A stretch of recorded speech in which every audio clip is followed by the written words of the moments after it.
Hi, I'm Mark Brace, Senior Analyst at Osprey Flight Solutions with this week's update. With regards to COVID-19, yesterday, July the 1st, was a key date for many airlines and countries to resume commercial passenger services, albeit nowhere near pre-COVID levels. While the expectation is that there'll be a gradual increase in services globally, this is dependent on restrictions being eased further to facilitate travel, as well as infection rates continuing to reduce. Unfortunately, cases continue to rise in some countries and regions, but despite this, economic and political pressure has led to the opening up of international borders, or more concrete plans to do so during July. However, some countries remain cautious about resuming commercial passenger flights, including those such as New Zealand, which has almost no cases, due to fears over international travel being a vector for the reintroduction of COVID-19. This, as well as localised outbreaks, has necessitated the renewed restrictions in some locations. We'll continue to issue alerts on this on a country-by-country basis, as well as provide an analysis of the indirect impact of COVID-19 on aviation security and operational issues. It's not been a good week for commercial aviation in Pakistan, on the back of the preliminary report into the 22nd of May crash of a PIA Airbus near Karachi airport, which was critical of the pilot's actions.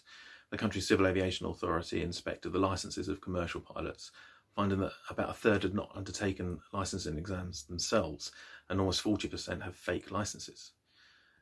PIA subsequently suspended many of its pilots, and overseas airlines have also been affected. Vietnam's CAA ordered the suspension of Pakistani pilots, and the UAE is carrying out a similar review.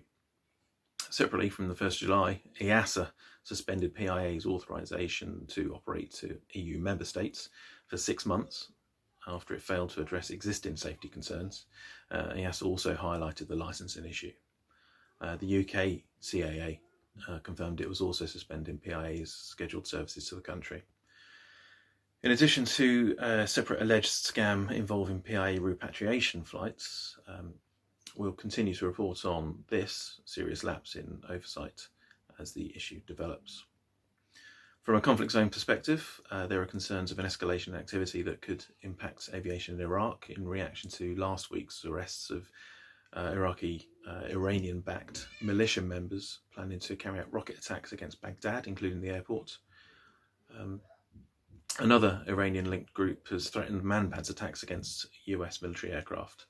While it's difficult to verify the credibility of these threats, a similar group carried out an unsuccessful man-pads attack against a US military helicopter in April, south of Baghdad, which was particularly concerning given its proximity to Baghdad itself and several air traffic routes used by civilian operators.